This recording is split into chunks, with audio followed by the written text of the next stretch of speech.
So now that it is 7 o'clock, we're going to go ahead and get started. I want to introduce Ed Lavelle and Martin Soole, who are co-founders actually, of Beyond Reality Entertainment. And they are very seasoned producers of both docuseries and reality television. And they know today they're going to be talking about how to create, package, and sell content based upon the real world, whether it is documentary, whether it is a docuseries, which is a series of episodes that are documentary in nature, or reality-based television where it's based upon a game or a competition of some kind, or a theme like trying to survive living in the Big Brother house. So having said all that, do you guys want to go ahead and give a quick introduction, give a quick introduction for one another and your company, and then sort of roll into the slides and answer the questions that we talked about during our setup process, which the ones we talked about. Yeah, we've got a whole packet ready for presentations. So first, I want to say thank you, Nancy, for this wonderful event. Thank you to all of you who have joined us. We hope to be of service to you, and we'll leave room at the end for all the questions that I'm sure you will have. Great, thank you. With that being said, then, Nancy, I'm going to share screen. Great. We're going to jump into this, okay? Great. Okay, cool. So our company is called Beyond Reality Entertainment. We do scripted and unscripted, but we're going to focus today mostly on the scripted. My name is Ed LaBelle, and you'll see that we put together this whole little package together that introduces us. So originally I'm from Delaware, and this is it. And I grew up on top of a rock and roll bar, actually. My parents owned this bar, and it was a pretty well-known place back in the East Coast. Once I grew up, I went to high school. I went to the University of Delaware. I studied business. I got my business degree for undergraduate. And then once I graduated college, I went to New York City. And then from there, went to Los Angeles. My main goal was to be an actor.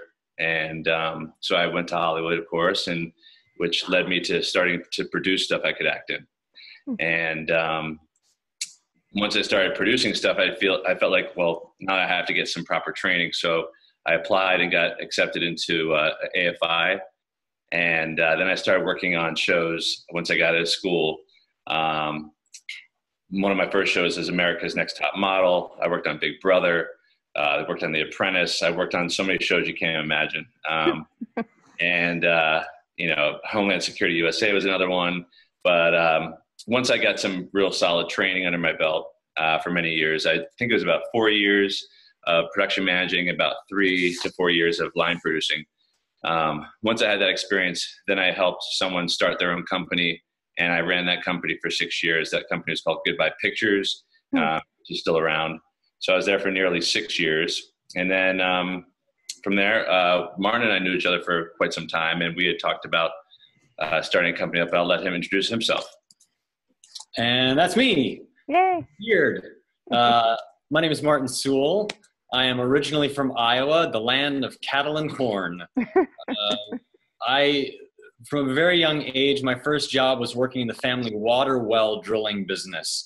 And it only took about a summer of scooping mud in 99-degree heat with 99-degree humidity for me to know that was not what I was going to be doing with my life. So I did a summer intensive at Carnegie Mellon for the pre-college program, and had been acting, singing, dancing, musical theater was a first love of mine. And then I got into Webster Conservatory in St. Louis. That is our mascot there. It's a gorlock. Don't ask me what it is. It's an animal. And then moved to New York City with an agent waiting right out of college. So was ready for the big city and worked in film, television, theater. I was also a sponsored triathlete, and it was one winter while I was training for a marathon running laps around Manhattan where I thought, there's got to be a warmer place to do this. So I thought, LA, let's go to LA. Let's see what that has for me. So I moved there, and that's what LA actually looks like. I was also, kind of yearning for more of a creative experience. I knew that being an actor, sometimes you're the last person hired. There's a lot more creativity that goes into making a production work. So while I was still acting, I got into casting through a friend at the time and helped run a casting office for 3 years. So I got to meet producers, directors, and lots of the creative development people on the other side of the table. We did some projects digitally for DreamWorks and Disney, did films that went to film festivals and won awards. So that was a great experience, great entree into kind of the world of producing. In fact, from that casting job, I met a director who said, "Hey, I think you'd be a great producer." And he was working on a movie called Speedball, which he brought me on as a producer. I helped push that through development. It eventually got optioned. And by that time, Ed and I had been friends for several years. And he said, "Hey, I'm starting a company. You want in?" And I said, "Yeah." So now here we are, Beyond Reality Entertainment. We've been around since January 2015. We do scripted and unscripted for cable, digital, network, a little bit of everything. We do some publishing as well. Anything we can do to create IP to build projects upon. So a little bit about us also. We're represented by the Gersh Agency. We sold the show to TBS.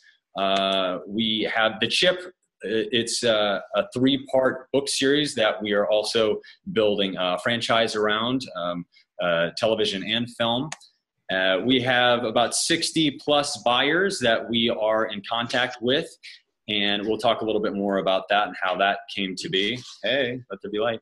And then also we have about 20 projects on our development slate across scripted and unscripted. Mm-hmm. So now this is our little disclaimer. This has been our experience. We will not be able in this time with you all to explore all the different areas of unscripted. And there are a million different ways to make this work.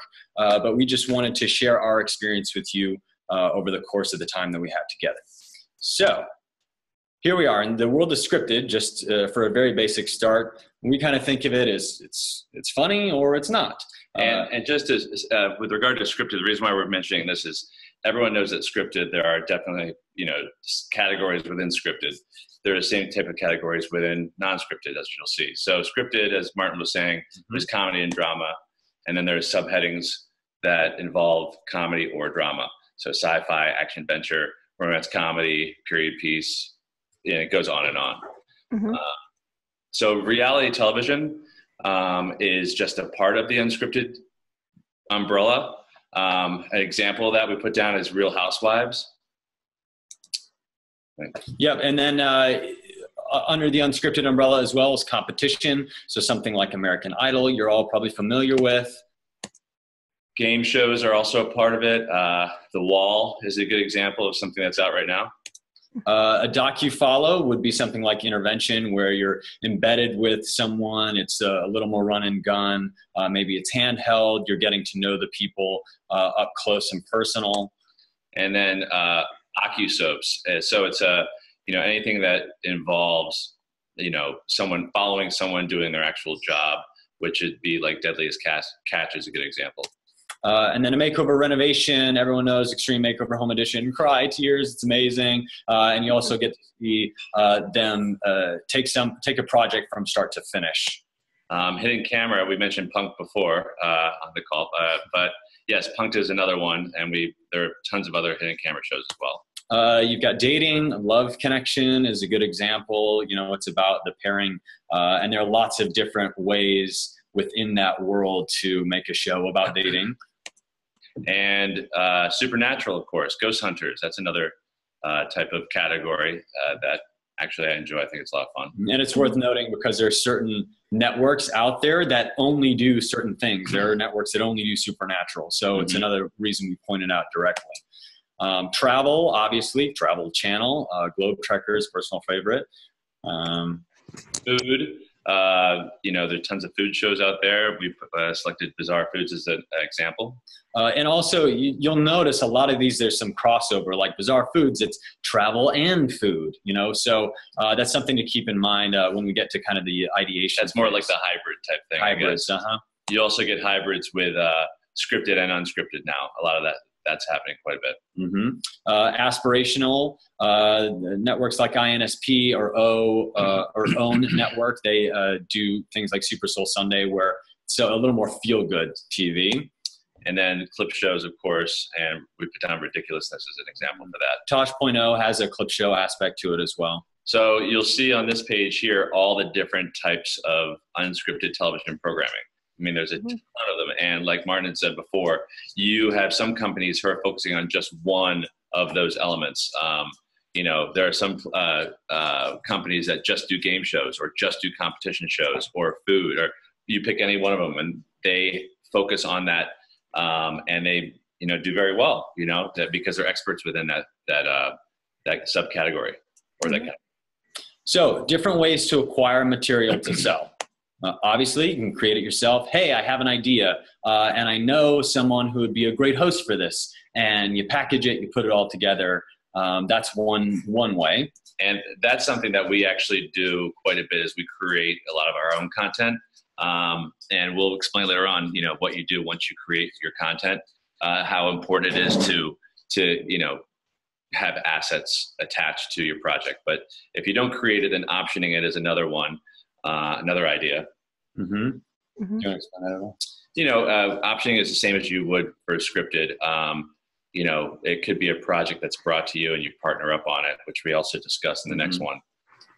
Yeah, so whichever way you acquire, either it comes directly from you or you're including other people in the ideation and creation process. And the optioning part could be something from a book. It could be like, you know, How to Eat Right, you know, and it could be something where you're like, this is a great idea for a show.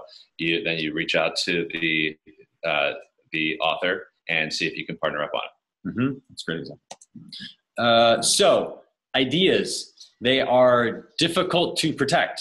And I'm sure this is a question that may come up later. As far as the unscripted world is concerned, we've had ideas that we have pitched to networks, and then lo and behold, shortly thereafter, you see, that looks a lot like the show we just talked about with you. But the thing is, a lot of it has to do with first to market.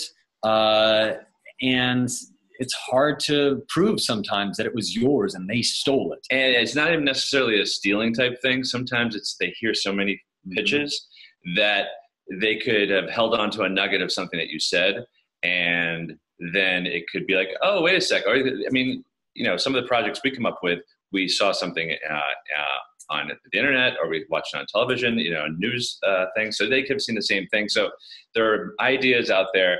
Like one thing I learned when I was at AFI, they said, if you have an idea, there are 1,000 other people who have the same idea. So how do you protect an idea? The best way to protect an idea is attach assets, meaning, and we'll go through that next one. Yeah. So talent, that is a type of asset that you want to attach. That's actually a big one, because no one can have the same talent as you. If I was to bring on, what's a good example? Well, we have Heinz Ward. Yeah, okay. One of our projects, we have Heinz Ward attached. He's a Super Bowl MVP. He was winner Dancing with the Stars. And having that talent attached, you know, just separates you from the people who don't have assets attached. Other assets, additionally, funding. So some people will bring money to the table and say to a network, hey, I'm willing to co-finance an episode. An EP, you've got somebody famous that's willing to lend their name to the project, like LeBron James presents. You've got a director that's well-known, a writer, a showrunner, someone who's the captain of the ship that's well-known or well-liked by a network.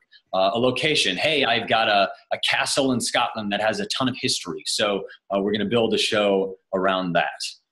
And the big thing that we'll talk about a couple times throughout this discussion that we're having right now is the no button. You want to remove the no button. And what we mean by that is it's very easy for all of us, you know, it doesn't matter if it's work related or whatever, but to say no. By saying no, it lets you off the hook. You don't have to do whatever it is you're being asked to do. A lot of people, it's just, you know, it's if I say yes, then I'm committing. So that's one issue that you get with buyers and with networks is for them to say no, it means, okay, it's one more thing that I don't have to deal with, one less thing I have on my desk. So if they say no to you, it's like, okay, great, I'm done with that one. And that is something that you want to remember is try to remove the no button. You want them to push that aside and they have to say yes. Yeah, and they don't want to get fired too. You know, if they stick their neck out for you and the show is a failure, I mean, sometimes people get fired. There are a lot of regime changes. We've met a lot of buyers at different networks, and over time, whether or not it's because they did a bad job, that people move on in the network. So, or within different companies. So relationship building is something important. We'll talk about a little bit more later. And just to give you an idea, there's that show that was on Netflix, Stranger Things. I know it's scripted, but that was passed on 15 times apparently before I got a yes. Wow. So that gives you an idea. Okay. That's there's the no button. So you want to stay away from the no button. It sits on the desk of every executive in the office. Yeah. So remove the no button. Remove it. So we're back there.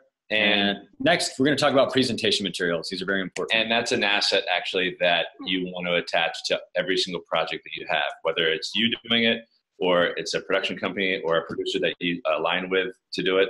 But presentation materials are, you know, they set you apart from everyone else. So the first is a sizzle. This is a visual moving representation of the show. You don't feel like you have to hit every single beat and piece and explain the whole show. This is like the trailer to your show. You want to tell them about the tone, the vibe, the idea. You obviously want to get a little bit of the point across, but don't feel like you have to put out a 3 or 4 act structure within a 2-minute sizzle. And then the presentation that we were talking about, you know, so the sizzle is usually it's also called a rip reel. And you don't necessarily have to pay any money for a sizzle. Now, a presentation, money is usually, you put some money into it. Depends on how long or what is involved with it. But this gives them an idea as to what the overall show will be. And a lot of times what will happen is a network, if they love your sizzle and they love your deck and they love the idea and you have some talent attached, they'll give you money usually for a presentation, anywhere from like 20 to 30, it could be up to $60,000 I've seen, or maybe more. So it just depends if there's travel involved and, you know, and what it is that they're exactly looking for. Is it casting reel? Is it more of a mini pilot? But yeah. And then a deck. So this is kind of the paper version of the sizzle and potentially the presentation. This is where you outline in depth each of the beats you want to hit, the format of the show. This is the time to really flesh it out and make sure that everybody understands exactly what the show is and exactly what they're going to see. And when pitching, yeah, I mean, just like we were saying, you know, talent is really an important thing because it'll protect you. People take you seriously when you have talent attached because you actually have something that they want aside from the idea. That's great. So in order to meet the buyers, which is, you know, so we've gotten past the point, we've got an idea, we put together this packet of materials. Now we're going to go out and meet the people who are going to actually give us money to do our projects. So cold email and cold calling. We have honestly had great experiences with this. Before the new year, we had maybe 18 buyers that our agents had put us in touch with. And at the new year, it was kind of like, you know what? We're going to really take the bull by the horns. And so we went out and just did that hustling. And now we know, like I said, about 60 plus. Mm-hmm. Friends and family introduction. I mean, not everyone has family and friends in the business, but if you do, it's an excellent way to kind of get your foot in the door, meet people that can help you progress forward in your career in television or entertainment in general. Mm-hmm. Entertainment attorney. It could be anyone in the business, really. It could be your accountant. It could be someone who shines the shoes of Brad Pitt. Who knows? But keeping your ear to the ground and finding out who knows who is important. But an entertainment attorney can actually represent your project as well if you don't have an agent. So an attorney is actually an excellent way to go if you're having trouble getting an agent to represent you. Mm-hmm. We've had great luck with ours. Shout out, Eric. And then partnering with a producer and or a production company. that is actually a really good thing to do, just because, you know, once you find a company or a producer that you want to align with, and that you trust, that's a big part of it as well. Then you have you set up an agreement, figure out who the percentages, who gets what, and then the producer or the production company usually goes out and sells it for you. You'll still be a team on it, and you're definitely getting rid of or you're losing some of the control of the project. But that's one thing you have to remember is the entertainment industry is a collaborative process, and no one can do it on their own. No one. You have to relinquish control at one point or another. So I'm a big believer in partnerships. I think partnerships are great. You can actually make a project better by partnering with people. So I think that's an excellent way to go, is partnering with a producer or a production company. Yeah, and 50% of zero is zero. So be careful not to get in your way and feel like, oh, I'm giving up so much. A lot of the times by giving up a little, you'll get a lot. Mm-hmm. Obviously, agent and manager representation. We've been lucky to be working with the Gersh agency. They have different departments: scripted, unscripted, packaging, lit. And so having a group of people that are deeply embedded in that world and that can get you into the places that you don't have relationships, it just shortens the whole process. The buyers. So the buyers, everyone knows the networks: ABC, NBC, CBS, Fox, and CW. Then cable, of course. There's tons of cable. I mean, the crazy thing is that, 20 years ago, there were only a handful of buyers. Then when cable started coming around, that changed. It was a game changer for a lot of people. Now that we have digital coming into play, it's insane how many people are starting their own networks, and how much content is needed these days. So to be in the business now, we believe it's such an excellent time to be in the business, because content is king. In order to, to get your foot in the door in this business, you have to have content. But the buyers are there. I mean, like, we just put that thing up. There's over 140 buyers out there just domestically. Now, pitching. This is really fun. Some people are great at it. Some people aren't. If you're not great at it, partner with somebody who is. This is very important. Yeah, when you set meetings, you can either do it in person. It used to be where in-person meetings were always happening, and that was pretty much, and trying to get in the door and trying to get them to set time aside to meet with you, that was a whole other challenge. But now phone meetings are actually pretty good, and it's a great way to kind of, get to know them at an introductory call, get them to know what you're doing, and what type of projects you have. I haven't done the Skyping things yet, but I'm sure that's something that will come around. And then once you get the meeting, you're going to show and tell. This is your time to shine. This is your time to really be clear about what your show is and what you want the buyer to get. So be very clean, clear, concise. These people have very little time sometimes, so be respectful of that. And practice. I mean, luckily, having been actors, both of us, it's easy to memorize things. It's easy to, make sure that we're hitting the bullet points, and just make sure that you're putting your best foot forward, I'd say. And following up. I mean, we kind of joke when we put that up. Follow up. I swear to you, true. It's very true. You're going to pull your hair out of your head, because when you're following up, some networks are really great about getting back to you and buyers, and some it just takes for freaking ever. And yes, there's that whole saying where, no answer sometimes is a good answer, but it also can be maddening. So your job is to, once you set the meeting, once you show and tell, to follow up, make sure that they don't forget you, that you're serious about this, and that you want to get an answer from them. And remember, this is a relationship thing. Even if they say no to you this time around, there could be another project that'd be perfect for them. So your job is to get to know them and create the conversation however you can, keep the conversation going, and then the relationship, just keep that flowing as best you can. So outcomes. Pass, obviously, they're not interested, but as Ed was just hitting, it's so important to form those relationships. We've talked to buyers who said, oh yeah, I knew these this company for 5 years, and we finally found something to work on. I mean, that happens all the time in town because, look, it takes time to learn about people, to trust people, and, hitting one out of the park right away, sometimes it happens, but more than likely, you're going to have to pound the boards for a while and, raise the trust score until people are willing to work with you. And one thing I have to say about the past thing is, yes, it's disappointing, but this business you have to have thick skin.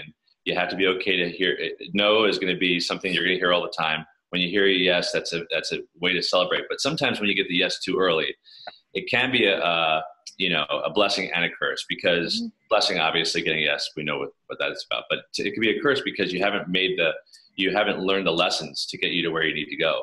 And having those lessons under your belt are really going to make you a strong storyteller, a strong producer or writer, or whatever it is that you want to do. So, sometimes having that time, it's actually a good thing. Consider, we were talking a little bit about before, when a network will give you a presentation, money for a presentation. They can also give you money for a pilot. Now, the reason why both of those are considered is it doesn't mean it's going to air.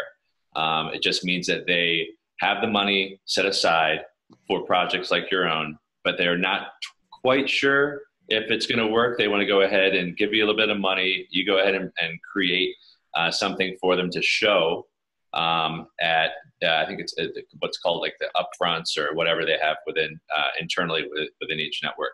And they may have presentations for like 20 different shows, different projects. And, it's just a matter of playing the game, put your best foot forward. We kind of joke, a presentation order is usually a slower way to know. But there are ways. I mean, I've worked on projects where I've done presentations and they've been picked up. I've done presentations where they were not picked up. And I've also done pilots where they were supposed to be airing pilots. And they went, and sometimes they didn't go. So you just never know. The only time that it's an absolute sell is when you get a series order. And that is an amazing thing to have. That's happened several times for here in our company and other companies I've worked with and I've also ran. And that's a great thing. And usually the sale will happen because it's a win-win on both sides. It can also happen, funny enough, if you partner with a production company that's been around for a long time, like like Endemol or All Three, GRB. A lot Weinstein Company is a good one. Yeah, they have deals with networks, and they have to provide X amount of content every year, every quarter, or whatever. So it's in their best interest to work with people like yourself potentially, so that they can get shows on the air and they can continue to keep that deal in place. Mm-hmm. And the no button, we're just bringing that to your attention again. Make sure that when you're doing all this stuff, that you remove the no button as best you can. How do you make it easy for these people to say yes? And it's through all the ways that we've spoken about. You're building a relationship. You've got great presentation material. You have assets attached. And you're a good, decent human being who's really trying to provide service. And believe it or not, that's actually a big part of it as well. Once they know that they can trust you, I mean, remember, they're dishing out quite a bit of money. So no one's just going to hand that out. So once they trust you, they know who you are. They like what you're putting out there, but most importantly, they like you. This is a relationship business. This is about relationships, and it's your job to get to know these people and them to get to know you. Traps to avoid. There are lots of them. The biggest one that we've found is getting in your own way. We always try to keep ourselves from getting in our own way, and it can happen in the craziest ways. But usually, it's ego. Ego. It's greed, it's pride, it's, anger, it's ignorance, it's all those things. I mean, God. Just don't do it. Yeah, you just make sure you stay your own way and you're always doing whatever you can to keep things going. Crazy people. This is LA. It's a big city. This is entertainment. A lot of people want to be involved. And unfortunately, there are a lot of people who do not have your best interest at heart.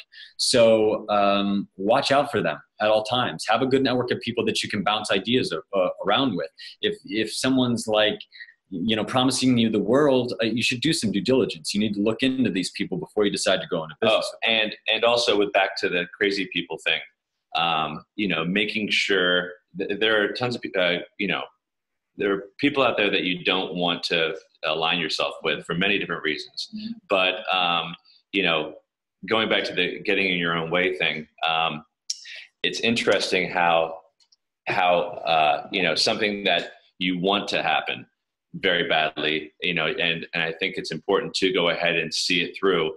But sometimes there are times when you have to step away, and you have to be smart about it. So getting your own way can also be, holding onto a project way too long. And contracts. If you don't have a good lawyer, get a good lawyer or get someone who understands this type of law, making sure that your intellectual property is protected and that you personally are protected and not liable on a production or whatever. I mean, all of these things really matter. You don't want to, book something and have it be the end of your career if something goes wrong legally. And the patience and/or perseverance, lacking either one of those. I mean, this business is a lot about patience and persevering. It's funny because your sale or your yes could be tomorrow, and you could give up right before you get that sale. So you have to just, be patient with the process. Understand that people are busy. We're kind of joking about how you have to follow up. There's a reason for that. It's because your email could be lost. It could be something where they mean to call you and they forgot. I mean, you just never know. And if you say no to a project, they may love what you do. And then when you bring something else, they may have felt bad that they gave you a no, and they could say yes next time. Persevering and patience are really important. Also, another thing, I don't know if we put it on here, but sometimes you're gonna have to work for free, and do things for free, because that's just the way it is. You have to. It's part of the relationship thing. So we do stuff, at no cost all the time. So you never want to be someone who's chasing money, because the money will always find you. And I guess the flip side of that also is make sure that you're not being taken advantage of. There is a fine line. There's a fine line. You want to be. Ed is right. You're going to have to. Do things for other people in the hopes that it's going to pay off. But by the same token, don't work for 6 months for free. It's probably not worth it. No. So not following up and building real relationships. So that's all part of what we were discussing. And buy gifts for people. Invite them out to lunch. Ask them how they're doing. Remember their kids' names. Know how to pronounce their names. Just these little simple things that I think, especially in the digital age when we're all glued to Facebook and Twitter, we kind of forget, like, these are real people. Well, also, it's interesting, 20 years ago or whatever, you had more of an excuse. Actually more like 30 years ago, but I mean, 20 years ago, you had pagers and cell phones were earlier out then, right? I got one in college. Yeah, but it's, now it's so easy to get in touch with people. Now you can email, you can send them snail mail. You can, call them. You can contact them on social media. There's so many ways to contact people, and there's no excuse to follow up with people and to reach out to people. And this goes for when you're busy as well. When you're busy, you have to still keep in touch with your contacts. That's a big one, because what will happen is, I know so many people will go ahead and they get too busy and they forget about all the people that helped them get to where they are now. And then once that job that they're working on finishes, it could be 6 months, it could be a year, it could be 6 years. Your job is to make sure and maintain those contacts, because once that thing does end, and it will end, you're going to be back to square one because you didn't maintain those contacts. Your job is to keep those contacts going. That is actually one of the biggest ones I've learned. So, it's a relationship business. And that's it. Wow, that is amazing. You guys, that is quite the presentation y'all have there. Well done. This is an industry where it makes sense to actually have connections. You actually have to have connections in order to make sales, and you also have to sort of know the ropes. So you talked about partnering with production companies or partnering with producers who've had success with other projects. And can you tell me if somebody is a person who has created an idea, has a solid idea, maybe has created sort of a pitch plan or a pitch deck, and then maybe even has one of the assets like the castle in Scotland, or like the great ski slope in Aspen, Colorado that's on their uncle's property or whatever, or the haunted woods. How would they actually approach an existing producer of this content who has previous credits in the field, and say, what kind of relationship could they form? Because you've got pretty much an absolutely new person kind of going in to meet somebody to say, will you help me with this particular project? I mean, how does that pitch actually work? Yeah, we've had good luck starting that with an ask. When we're talking to networks, it's, hey, what are you looking for? How can I provide service? What do you need? So rather than making it a one-sided, I want this from you, it's, hey, what are you looking for? And obviously you're targeting people that have, in this case, produced similar material. They are an expert in that type of thing. They have a relationship with a buyer that buys the type of thing that you were looking to sell. So I found that blindly just saying, hey, you're a famous producer, you just look at this, I want something from you, you're not going to get an email back. But if you're doing it from a place of service, we've had good luck in that capacity. And also, a good way to locate the producers that make sense, to look online and see what shows are similar to the show that you're looking to pitch.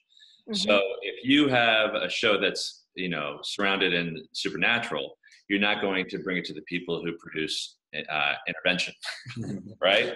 So you have to be smart about the people that you're approaching, whether it's a producer or a production company. Now, just because you think that they'd be perfect for it doesn't mean they're going to feel the same way. And also remember, they may have a project that's similar in production or pre-production rather. So, it's going to take time. But I'd say the more assets that you attach to your project, the better chance you have of aligning with someone else. Is there a mistake that you can make by attaching the wrong assets because you don't know, in other words, you decide that you pick somebody completely not marketable for your host? So is it the case that you have to avoid making a mistake of attaching the wrong people? Is that you have to know, in other words, you have to be prepared enough to understand what you have to know the business well enough to know what has value and what doesn't have value. Absolutely. And I'd say that's a good point. So with regard to attaching talent, if they are a no-name talent, then there has to be a good reason why you want to attach them. Like maybe they, they're the foremost expert in XYZ, and this is a world that's never been explored, and you're going to take it to a place that has an appetite for that. And they're camera friendly. I don't know if you've heard that term, but camera friendly is a big one. And also charismatic, because they could be really good looking people, but they are also be boring as anything. And you're like, okay, they're not television, they're not right for television. So they have to have they have to kind of all check they should check all the boxes that you think are necessary when trying to sell them. I mean, they're basically a product. So how can they, or your show is a product, and they're the salesperson for the product. So, name talent is actually a huge thing for what buyers are looking for now. So if it's not a name talent, then I'd say make sure it's as good or better than name talent. It just really depends on the project. But name talent is an excellent way to get stuff going for sure. So when you and I first, when I first reached out to you, one of the things that you mentioned is you sometimes serve as executive producer on people's projects, or you sometimes consult with people who are building projects. Is that true? What's up? Yes, we do. We do consult. We do executive produce on other projects. And we can be reached at, Yeah, that's fine. Yeah. I'm Martin at beyondrealityent.com. If you have a project to pitch, I hope that you remember what we've said today and have some assets attached. But look, maybe we are not the right people, but maybe we can put you in touch with the right people. We're here at a point in time where we want to offer this. We want to be able to talk to people. We've come, down a path, and we want to help others. So feel free to reach out. And we partnered up with quite a few people that reached out to us. Some were, are friends of ours, or people we've met along the way. Some people reached out to us from a friend of a friend, or just they heard about us and they wanted to see if it was the right fit. Sometimes it worked out, sometimes it didn't. But we're always willing to listen to pitches and ideas, especially if the work has been done on their side. Oh, and also when you do reach out to someone, be prepared whether or not you present this up front, or at least be prepared for this question, like, where does this belong? If it's a show that only belongs one place, it's going to be a harder thing for a company to get behind. But we like to take on projects that have at least 3 buyers plus. Well, I mean, it's one of the issues is they may not know who the buyers are. I was thinking when you were talking about having that there are 160 buyers domestically, which means there's even more that are overseas that they can sell the rights to. In that situation, they may not know who the right buyer is, but 160, and there's no way you're going to meet the need with you're very productive people, but I don't think you can necessarily simultaneously create projects yourself personally for 160 different networks. So, so when people bring you projects, you can say, there was this one channel, and they were looking for Christian or faith-based reality shows. So somebody brings you a faith-based reality show, and you go, hey, oddly enough, we know the only people doing that particular thing, and we can connect you with them because you know the market so well, because you're trying to sell your own projects all the time. Yeah, and that's a big part of our job as well, is when we reach out to buyers, we are asking them, what do you need? We're also getting updates from our agency and others saying, hey, this is an update of what Nat Geo wants. Here's an update of what Bravo's looking for. So that changes quarterly, monthly sometimes. So we're always constantly looking to the market at find out what those people are needing. I mean, you don't have to personally know what every network is looking for, but watch TV. That's part of your job as someone who's wanting to create content. Yes. You need to know what's out there. If we actually had a show idea presented to us. We thought, oh, that's really cool. We know exactly who to send this to.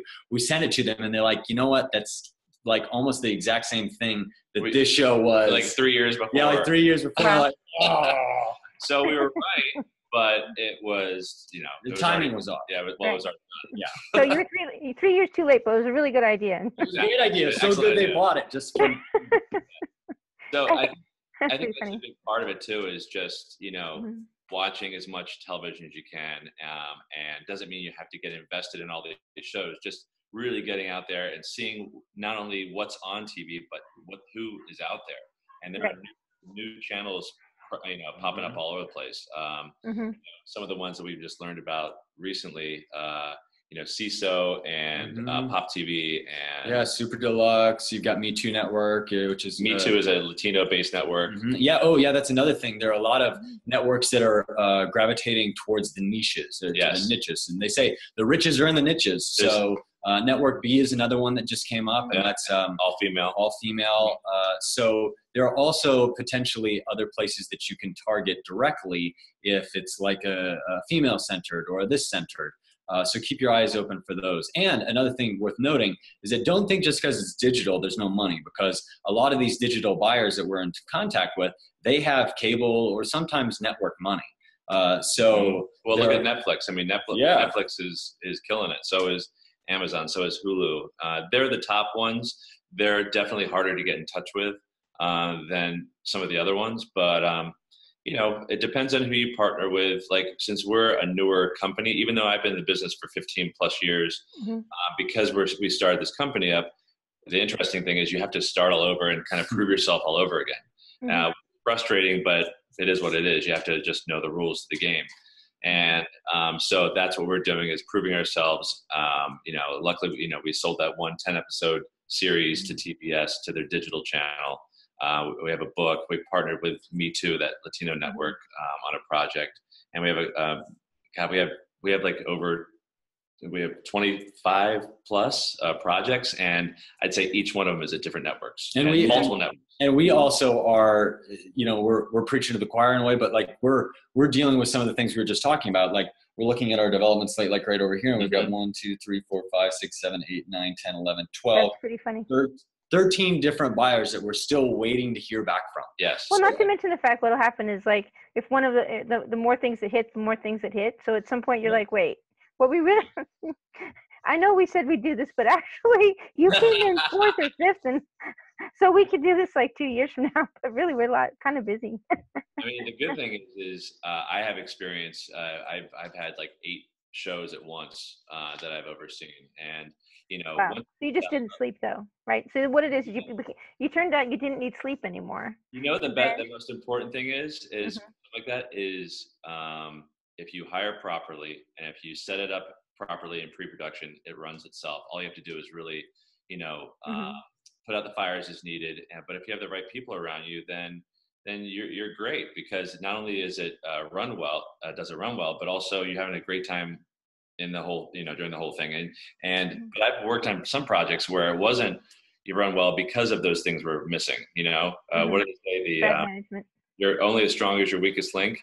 You will definitely learn that in entertainment, because it is a collaborative thing. And if there are people out there who aren't doing their jobs and are leaning on you to do their jobs for them, but they still want to get paid, that is the most frustrating thing, because it'll take a lot of time. Right. So I want to ask one other thing. So I've had friends and associates who worked in creating reality TV, and one of the things they said was the most important was if you have a big sponsor that's actually supporting the project. In other words, you're not just starting with good talent, you're not just starting with a good show, but you already have a sponsor or somebody who's willing to actually contribute to the project because they think it's going to reach their target market.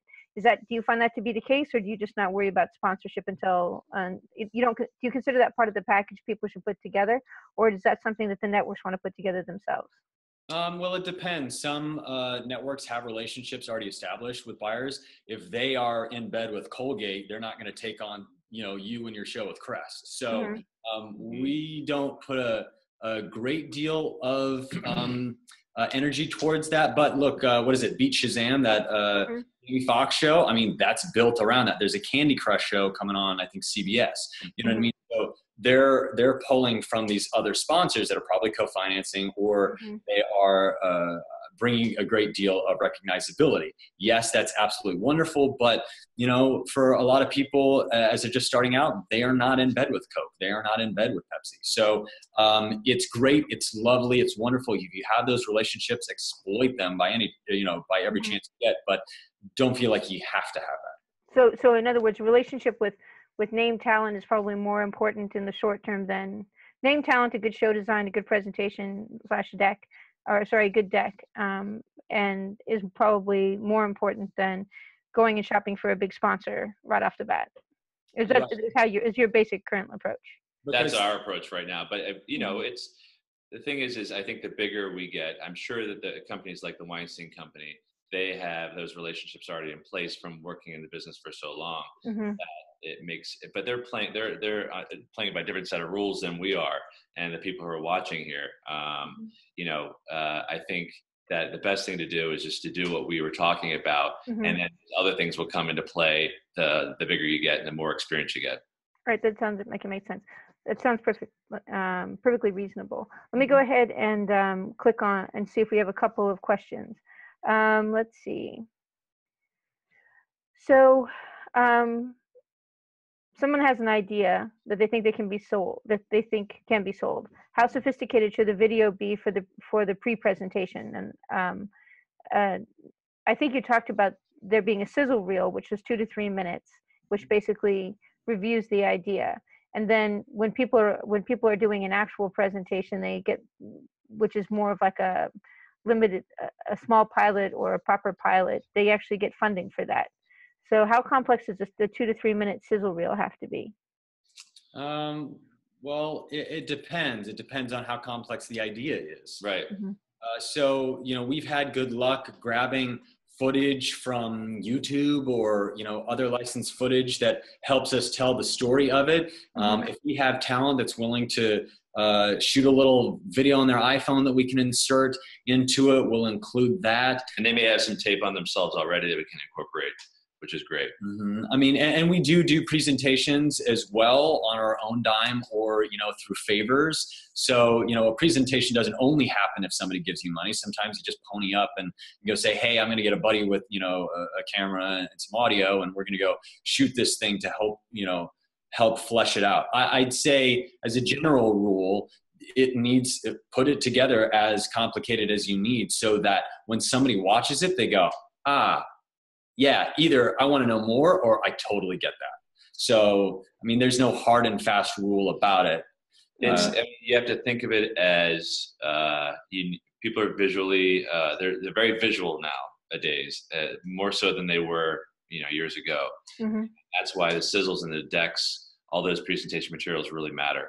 And I'd say the quality of it should be something that you feel will put your project in the best light, because if it looks like a third grader put it together, then they're not going to take you seriously. You want to make sure it's done in a way so that they take you seriously and they get excited about the project. But if it could be a great idea, but then if it's not, brought all together the way it should be, then it's probably going to, Do you think it makes sense to use footage or unlicensed footage that you actually pull off of YouTube or something like that? Or do you think that's the kind of thing that's going to make people anxious if they watch it? If you craft it in a way so it doesn't look like you did all of that, like you can just use the footage that's existing out there, and you can use music as well.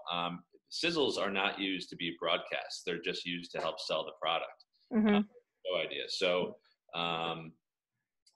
so you can, have fun with it. Just go ahead and use whatever you want out there, and as Martin said before, the deck is like the paper version of the sizzle. So they both mirror each other. The deck has more information than the sizzle. The sizzle is really about the overall tone and the feeling that you're trying to, capture when trying to sell this. And sometimes the editing actually is more important than what you see. Yes. Like we edit in-house, we do Photoshop. So, you probably being creative with the edit, that's a big part. Yeah. I mean, if you're just putting something together in a Word document, sometimes, that's not the best look. I mean, obviously everyone has different capabilities. It's what we're trying to say is that there are certain levels at which you're taken seriously. So if this is something you want to do for your livelihood, then, and you're not good at the things like creating sizzles and decks, well, get with somebody who is, and that's what they do. Right. Or learn Photoshop, learn Final Cut, or, whatever else you need to do so that you can present your ideas, because ideas are cheap. Everybody has them. Everybody can, put them out in the world, but it's the presentation of those. And as we said, the assets that are attached that really make an idea worth more. And I can't even tell you how many times we hear from people, I have an idea for a reality show. And I'm like, really? You're a producer? Yeah. But the funny thing is, an idea is an idea is an idea. But the trick to it, the magic to it is how is my idea different from all these other people have the same idea? Like how, and that's when you use the presentation materials to really help sell that. They're like, wow, I didn't even think of it this way. So that's important. And also the talent, of course, is really important. And that's one thing that we're just telling you guys, because that's something we've learned actively. Years ago, you could sell a reality show on a log line alone, or the title of the show, you could sell it that way. And, it wasn't as difficult years ago. Now it's a different game. It's a different game. You have to have everything in place. And you have to, even though there's tons of buyers, there are tons of them out there. You still have to just know that they expect it. Well, I think buyers are counting on people. It used to be you'd work with the studio and they would go ahead and put together the money because they were basically going to be footing the production and stuff. It wasn't the case. Now they're expecting you to bring the production. They're literally handling the distribution, fewer and fewer of them are in the business of actual production where they're going to be actually shooting the thing. They're sort of expecting the production company to be shooting the thing and editing the thing and delivering the finished episodes. And that's half the fun too. If it's your idea, it's fun. It's really exciting to say, hey, you know what, this is who I see doing this. This is the type of look and feel that I want to have. you know? So I think for both of us moving from, you know, just being actors to being creative professionals, like we want to have a hand in that. That's a really exciting part of the process. So really don't think of it as, oh God, I got to go find talent. Like go find talent that excites you. Go find projects that excite you, whatever like turns you on, like follow that spark. I think that's a great idea. So somebody asks, do you have any production company recommendations for somebody who's doing a sports competition show? Or is that the kind of thing you can answer right now, or is it something they'd have to reach out to you about? Yeah, it's funny because I think it depends on how big the project is. If it's a big and also again, if there's a big name attached, you have those things in place. You don't necessarily have to have a deck or a sizzle, you know, created. You just have something written up as best you can. Have the talent attached, of course, and then you can seek out some of these buyers out there. I mean, if you told us you had Kobe Bryant in your back pocket and he wants to do a show about basketball, we could sell your show tomorrow. You know what I mean? But sports competition shows inherently are expensive. So keep that in mind when you're doing something like that. You will have fewer buyers. Right.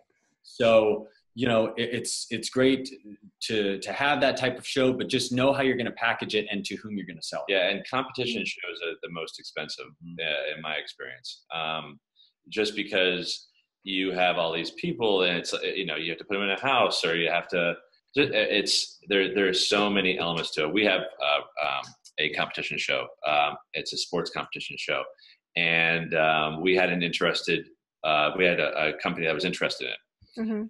But they only wanted to spend between $200,000 and $300,000 per episode. And that seems like, oh, that's a lot of money. But to do it properly, we couldn't have done it for any less than $500,000 per episode. And that was cutting it close. I've done other shows as well where a couple of years ago where we received a budget for $550,000 per episode. And I warned everyone, I said, we really need at least $700,000. It ended up biting us in the butt. And it's just, those shows are really, really expensive. So that's just fair warning for anyone who wants to do a competition show. That's very interesting. Somebody asked about if you could talk a little bit about building relationships. How do you take like the first step to building? I mean, if you had to go today and you were brand new, where would you go to hang out, or how would you reach out directly? Would you learn how to cold call, or what would you do? You know? Well, calling can be a little obtrusive. I know that a lot of times when we're in the middle of our day, unless it's on our schedule, just an incoming call, we're probably not going to answer it. So, but the great thing is that email is very accessible. Everybody has it, and it's easier every day to find people's emails. If you know it's at discovery.com, figure out, is it M Smith? Is it M_Smith? Is it M? Is it Mark Smith? At whatever, you know, find a way to reach out to them and offer, as we were kind of talking about that before. So I'd say step one is asking in a more general way, how can I help you? And then trying to find an entree into, hey, could we have a call? What would be a convenient way for me to get to know you? Especially if it's completely cold. And then take it from there. Obviously, there are lots of networking groups that you can go to, LinkedIn, Facebook, you know, groups and friends. Instagram, I've heard, is still less. You can direct message a lot of people on Instagram. So you may want to reach out there directly to people, but don't spam them. Don't be like, hey, XYZ person, help me, do this for me. It'd be commenting and liking and offering value. Hey, have you seen this thing? I noticed in the, last, 2 weeks ago, you were into this. Hey, you really like tea? This is my favorite tea.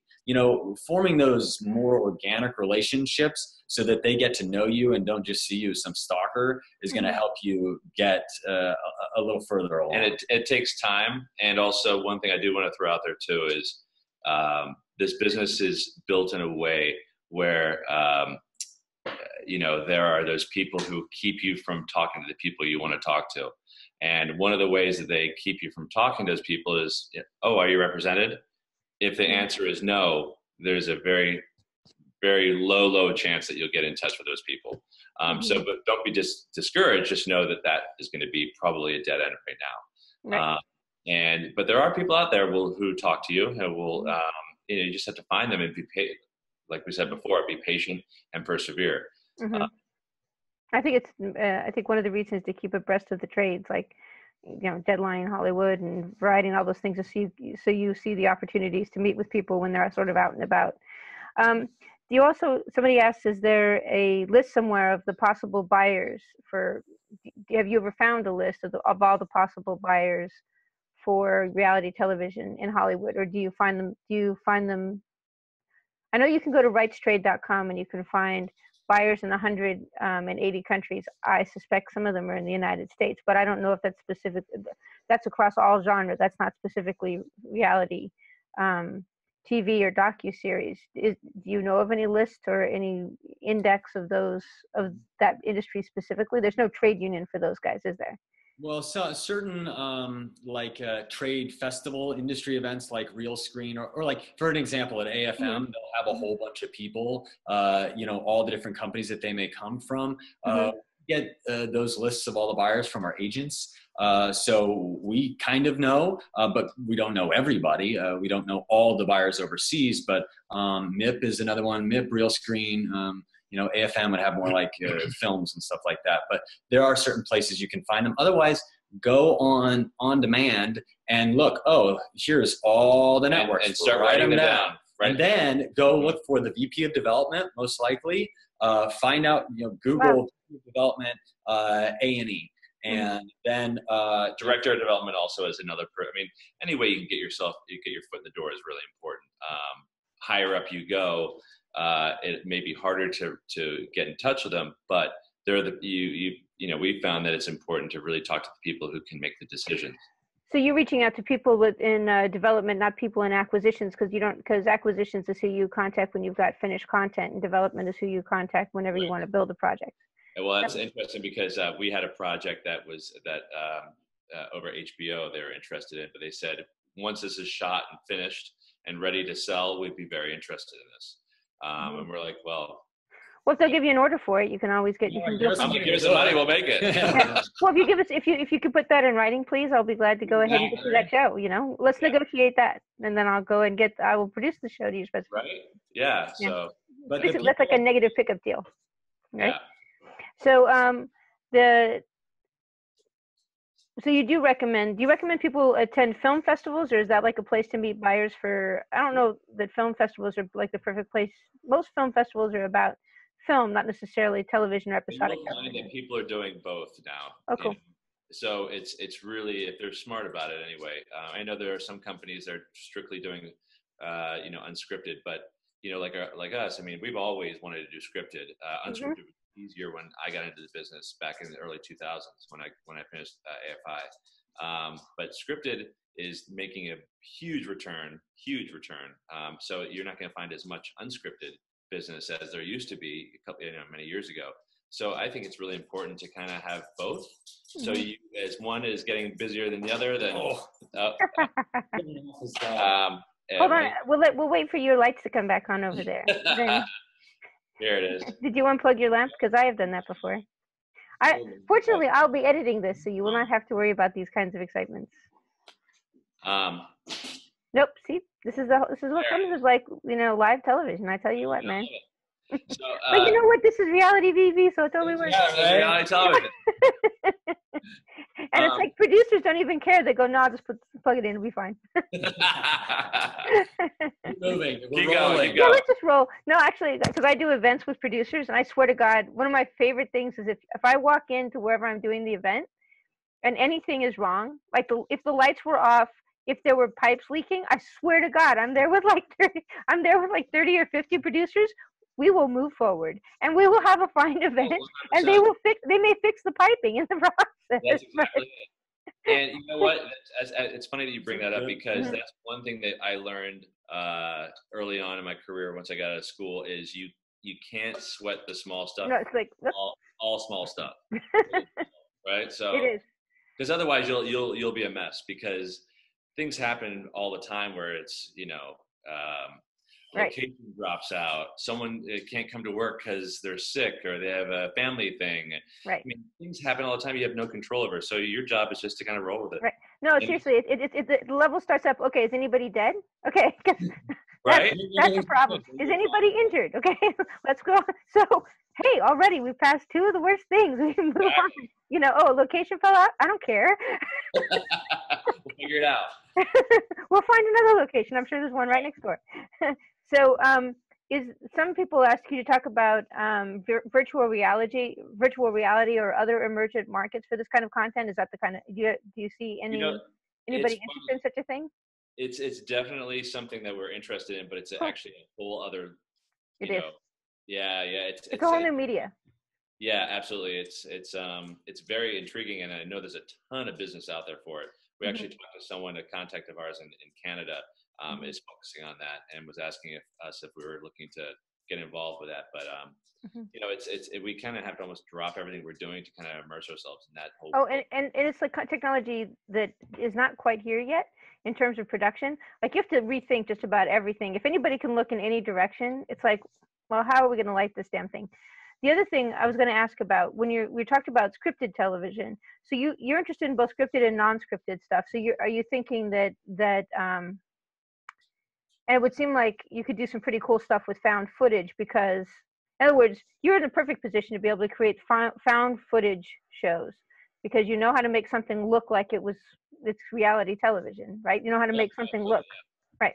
So talk a little bit more about your interest in the kinds of scripted content you want to do. Do you have a budget level? Do you want to do series as opposed to features, or what are you looking for? Well, we found, at least right now, there's a great appetite for series television. We will work in many different capacities. We have writers that we love their work, and we say, hey, let us sign a shopping agreement with you, and we will take your project out with Gersh to all the buyers we know, and let's sell this baby. And when, you know, hopefully we'll get you in the writer's room, and we'll be the EPs, and we'll be the producers, you know, production company on it. That's one way. I have a series that I came up with, a story idea, and I said to an incredibly talented writer, hey, I want to work on this with you. We collaborated. So, you know, we'll share story by and created by, and he'll be the writer on it. So that's one way. And then another way, we have a project called The Chip that we told you about where we wrote a book. What actually happened first is we wrote the screenplay first.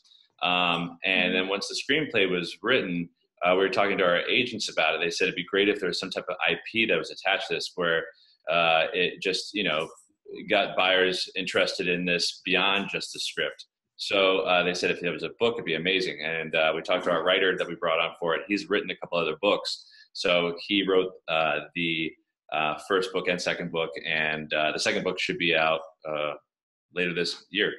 But yeah, so we are interested. We have films as well. Yes, we have film, we have TV stuff. We like horror, we like comedy, we have sci-fi. We like comedy a lot. Comedy is probably our biggest thing. Yeah, you know, and like you had mentioned before about having that experience under our belts with reality, I do have to say, you know, I've done both scripted and unscripted. Unscripted producing is actually way tougher. And the reason why is this is with a scripted project, you have your blueprint, you have the script, you know exactly what you're going in for and what you're going to be doing. You know how in your head, you know how it's going to look. Yes, it's going to change here and there. But with unscripted programming, you have to just roll with it. Like we were saying before. And you have to follow the action. Yeah, the people that do the dangerous catch, I mean, it's like you go, I mean, do they prepared when somebody's leg gets lopped off by some giant crab they dragged into that boat? I mean, it can be insane working in unscripted. It literally, it can be absolutely insane. But so I think you're looking forward to the rest of scripted. So it's going to be easier to us because it's more controlled. You know what you're getting yourself into. And you're not like running around like a chicken with your head cut off trying to get the content needed, you know, so the buyers, the studios will be happy because they want all the drama. That's why in a lot of these shows, especially in the competition shows or, you know, the shows where you see a lot of those, you know, outrageous personalities, they love the crazy on TV. So, but imagine, yeah, you're watching it, it's fun, but working with that every day, you're like, nope, I'm done. I'm tired now. Yeah. No, it's funny because I have so little patience, you know. It's like I'd be, well, yeah, but the story's going to be about me killing you. So it's like just have to, if you're actually going to go through with that, Nancy, will be your production. Yes, exactly. So let us know, because we want to know. So somebody asked, and it's a good question, how do you classify educational and unscripted? Like Modern Marvels or Bill Nye the Science Guys or Cosmos or Through the Wormhole. So those kinds of things, I guess they sort of cross the line between scripted and non-scripted, don't they? In other words, well, I guess they're all scripted, but they're more docu-series. Well, and it's and sometimes those are like hybridy, because there'll be recreations as well. I mean, those are a lot of fun to work on. They're definitely more, like you said, in the educational realm. And you do have to script it out. I worked on a couple of shows like that for Nat Geo, and because like ones where they like are just they're doing the thing where like the one where they're like taking common things people believe, like mixing Mentos and Coke will, cause your stomach to explode or some stupid thing. The ones where there's an experiment involved. There's obviously some sort of real life thing happening, but it's very scripted, because you're going to test all the stuff out before you actually do it on live television. Like if you does a person's head drop off if they fall off the top of a building? It's not the kind of thing you're really going to want to find out, by with a real person dropping a person off a building, So you have to make the body you're going to drop and all those things. I actually saw that episode, by the way. That was an actual thing. The difficult thing about those shows, those educational shows, and like I said, I've done those shows, is the research that goes behind it. Yes. And you have to have proof that what you're saying is true. You usually have to have at least 3 different or more, what is it called? Things to show that it's actually true, like proof. Well, proof points, I guess we'll call them. So, but it can be really, really difficult. So, that's the beauty of actual scripted, is it's your imagination that takes you. You don't have to prove anything. You just have fun with it, and you're just trying to. So a lot of the shows can be as great as they are to work on. Unscripted they are challenging. So as long as people understand that there's a lot more that goes into it than just coming up with an idea. Right. Actually, now that I think about it, it wasn't somebody dropping off a building and their head falling off. It was if you drop a pane of glass, like a big pane of glass off the top of a building, will it slice a body in half? So what'd you find out? Yes, pretty much. But they had step one, you have to make the body. Step 2, you have to like run that experiment a few times.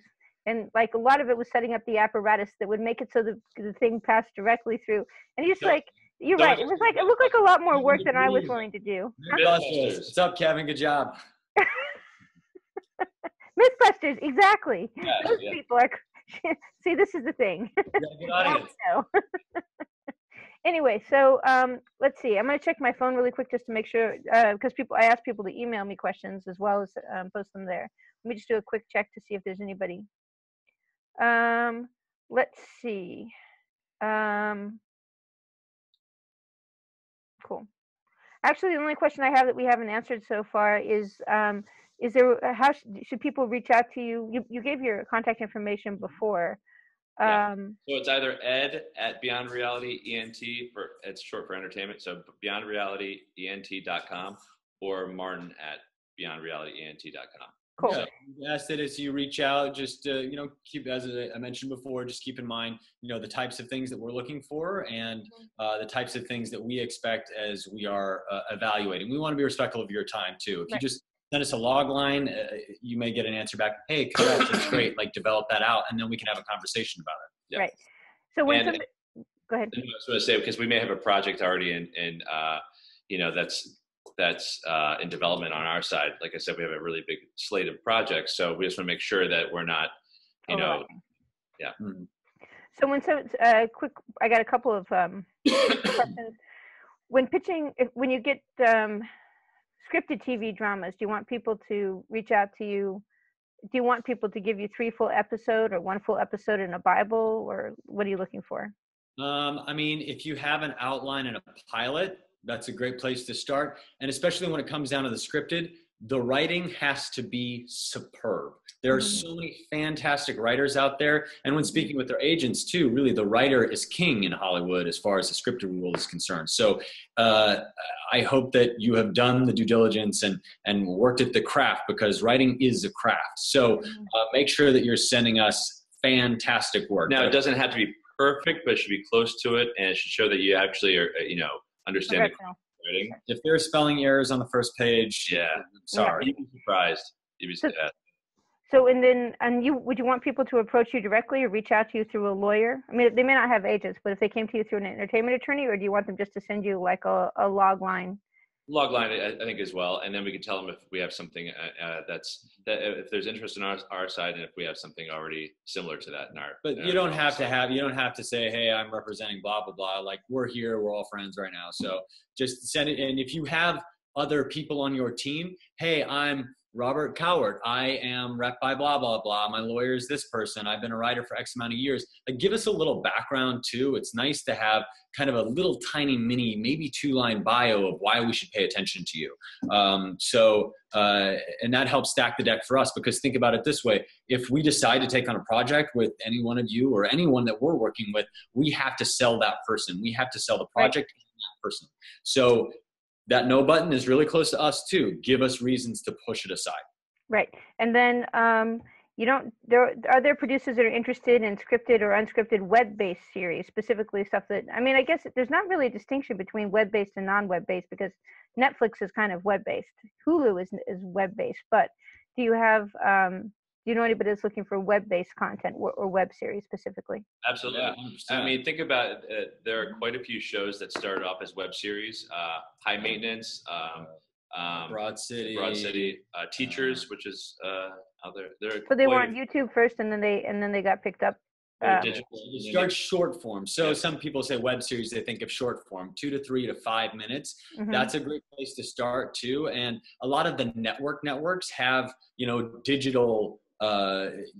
digital network versions of themselves. So they're trying out their content here, and then a lot of times they'll move them up. So if you have short form stuff that could potentially have a longer form life, then that's a great place to start sometimes too. So if people have a web series that they've already created and it's going well, they can reach out to you and they say, I've already got this on. I've already got subscribers. I think it can go bigger, so I'm going to reach out to you. So we love that. If something's already shot too, that makes it a lot easier for us. I mean, there are a lot of buyers that just need to see that. Especially if you want to be in it. For instance, we have a lot of creators who are like, hey, I want to write a web series about myself. And it's like, okay, well, show me what you got. And then that's how that gets going. Right. So what I'll do is I'll package this up and I'll send you an email to let people know what it's done. Okay. I'll edit it so you have the opportunity to watch it. Cool. Sounds great. Right. I had too much fun. You guys are amazing. Thank you so much for taking the time to meet with me. I really appreciate it. You're very good. Hey, thank you so much. Yeah, this is awesome. Thank you to everybody, and good luck with all your projects.